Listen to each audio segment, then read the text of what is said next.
My favourite subjects would have to be the math subjects, math B and C. I just really like all the complex math. It's just really interesting to learn about a lot of abstract mathematical concepts like differentiation and exponentials and things like that. We've learnt about, well, of course, like derivatives and antiderivatives seem to be the fundamental aspects of Maths B, and it's coming into Maths C as well.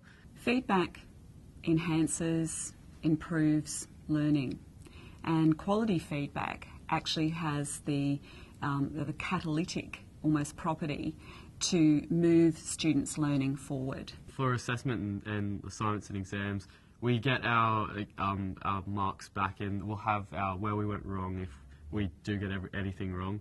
And they'll go through that with us. They'll go through the whole paper with all of us. If I haven't learnt something through being able to come into a lesson and look at something on a whiteboard, then I can come in and have it explained one-on-one, which just for me personally works a lot better.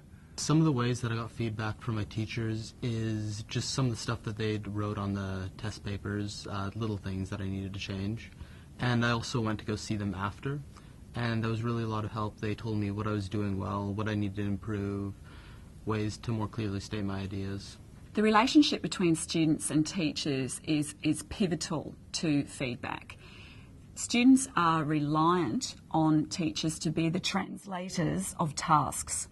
So what that means is that students rely on teachers to share with them what the success criteria actually are. With the task specifically, it's always good to read over it as many times as I can to fully understand what we're actually doing, because obviously that's the foundation of the task.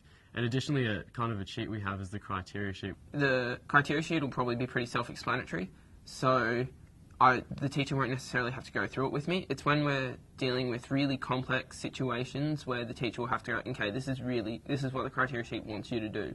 Well, the criteria sheet for assessment I feel is very valuable because it's what the teachers use to mark you, and so it's very good to use as a checklist, so you can work out what you've done and what you need to do to improve your mark. The teacher helps me with my assessment by just explaining the question and just saying like what some of the terms mean and what the question is really asking me to do. But the teacher doesn't really go into too much detail because obviously they don't want to like do the assignment for me. They want me to do it myself. So what we need is ongoing feedback and continual informal feedback that's happening as students are engaging in a task, so that students have time to action the feedback, to calibrate the feedback cognitively, and to think about the process steps that they might go through. I definitely prefer feedback given to me like in hard copy, just because then I can continuously refer back to it and see what I've done wrong and how I can improve on this to make it the best that I possibly can. Some of it was actually on the paper, just the stuff they'd written down, just little things here and there. And then I actually went to the teachers after that and they explained what I should be doing, what I need to do, what I was doing well. If you're giving feedback, that summative feedback at the end, there's not a lot that students can immediately do with that feedback until they return to perhaps that assessment task again. The teacher very briefly refers to our Year 11 assignments. They use it more as examples, as saying, oh, this assignment will be like the one you did in Year 11 where you did this.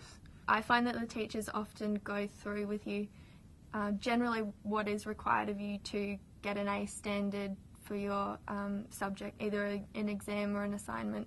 I'll go back and look at past papers or just school-based assignments that our teachers sort of pulled out, and from that I can sort of look at it and go through, and that almost helps me put the pieces together. Effective feedback actually provides feedback to teachers that can be used to help shape their teaching. I think this is something that we often overlook, is that we need to be finding opportunities as educators to seek meaningful feedback from students so that we can check that they understand the material, check that they understand the task, and so that we can then adjust our teaching or modify what we're doing so that all students in the class can engage.